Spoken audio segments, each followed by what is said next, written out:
بسم اللہ الرحمن الرحیم۔ السلام علیکم۔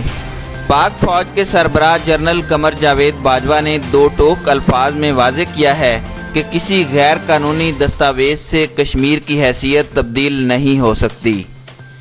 پاک فوج کے شعبہ تعلقات عامہ ISPR کی جانب سے سماجی رابطے کی ویب سائٹ پر پیغام جاری کیا گیا ہے، جس میں army chief general Qamar Javed Bajwa نے کہا کہ بھارت کے مذموم عزائم کے خلاف پاکستان ہمیشہ کشمیریوں کے لیے شانہ بشانہ کھڑا ہے اور ہمیشہ ساتھ کھڑا رہے گا۔ انہوں نے کہا کہ کشمیر کے معاملے پر کبھی کوئی سمجھوتا نہیں ہو سکتا۔ آرمی چیف کا کہنا تھا کہ کسی غیر قانونی دستاویز سے کشمیر کی حقیقت نہ ہی 1947 میں تبدیل ہوئی تھی، نہ اب ہوئی ہے اور نہ کبھی ہوگی۔ آرمی چیف کا کہنا تھا کہ ہم ہر قیمت پر ظلم کے آگے کھڑے رہیں گے۔ انہوں نے مزید کہا کہ پاکستانی فوج جموں اینڈ کشمیر کی حرمت سے مکمل طور پر آگاہ ہے اور یہ مسئلہ کشمیر کو اپنا قومی فریضہ سمجھتے ہوئے اپنی ذمہ داری نبھانے کے لیے ہمیشہ تیار ہے۔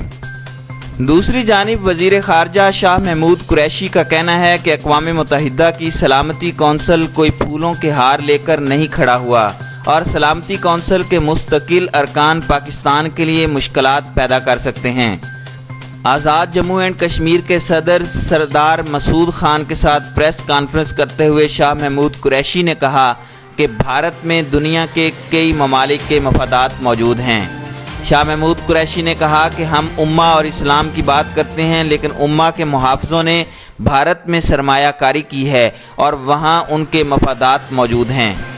انہوں نے کہا کہ مسئلہ کشمیر ایک رات میں کھڑا نہیں ہوا، یہ گزشتہ 7 دہائیوں سے موجود ہے۔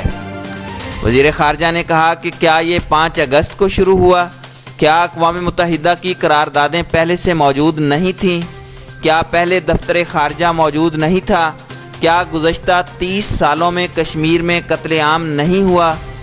ان کا کہنا تھا کہ گزشتہ 30 برس سے اس معاملے کو نظر انداز کیا گیا اور اس کی وجوہات تھیں۔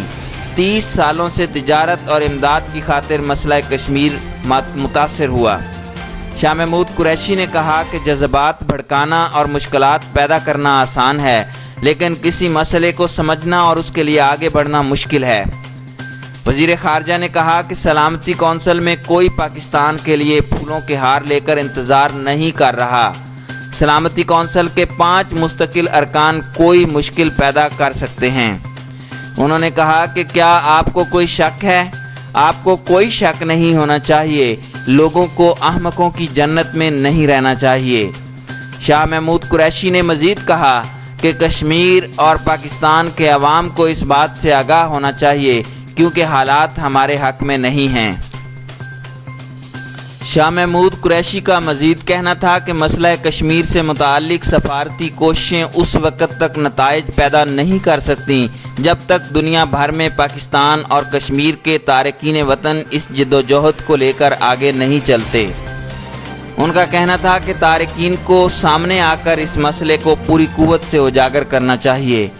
وزیر خارجہ نے کہا کہ تمام سیاسی جماعتیں مسئلہ کشمیر پر متفق ہیں اور حکومت نے سیاسی، سفارتی اور قانونی طریقے سے اس جدوجہد کو جاری رکھا ہوا ہے۔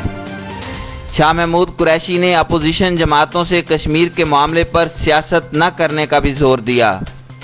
اسی طرح OIC کے جنرل سیکرٹری نے مقبوضہ کشمیر میں مذہبی آزادی پر قدغن پر شدید تحفظات کا اظہار کرتے ہوئے بھارتی عمل کو عالمی انسانی حقوق کے قوانین کی سخت خلاف ورزی قرار دے دیا ہے۔ OIC حکام نے ٹویٹ میں عید الاضحیٰ کے موقع پر بھارتی فورسز کی جانب سے مقبوضہ کشمیر میں مکمل کرفیو کی مذمت کی، جس کے باعث مسلمان مذہبی تہوار منانے کے لیے جمع نہیں ہو سکے۔ علاوہ ازیں OIC حکام نے کہا کہ مذہبی حقوق کی ادائیگی سے روکنا عالمی انسانی حقوق کے خلاف سخت خلاف ورزی ہے اور اس سے دنیا بھر کے مسلمانوں میں غم و غصے کی لہر پیدا ہوگی۔ OIC نے بھارتی حکام پر زور دیا کہ وہ مقبوضہ کشمیر کے مسلمانوں کے حقوق کے تحفظ کو یقینی بنائے اور انہیں مذہبی حقوق کی ادائیگی کی اجازت دی جائے۔ اس حوالے سے OIC نے امریکہ سمیت عالمی برادری سے مطالبہ کیا کہ وہ اقوام متحدہ کی سیکیورٹی کونسل کی قراردادوں کے مطابق مقبوضہ کشمیر کے تنازع کا حل نکالنے میں اپنا کردار ادا کرے۔ خیال رہے کہ بھارتی فورسز نے حکومت مخالف مظاہروں کے پیش نظر مقبوضہ کشمیر میں عید الاضحیٰ کے موقع پر مساجد پر پابندیاں عائد کی تھیں۔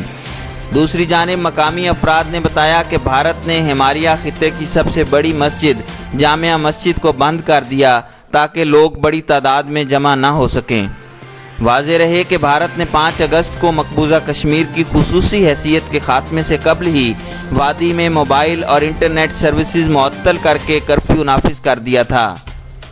امریکی خبر رساں ادارے اے پی کی رپورٹ کے مطابق سری نگر سمیت دیگر علاقوں اور دیہاتوں میں بڑی تعداد میں بھارتی فوجی تعینات ہیں۔ رہائشیوں کے مطابق جمعہ کی نماز کے بعد مظاہرے میں 8000 افراد نے حصہ لیا تھا، جنہیں منتشر کرنے کے لیے بھارتی فورسز نے آنسو گیس اور پیلٹ گنز استعمال کی تھیں۔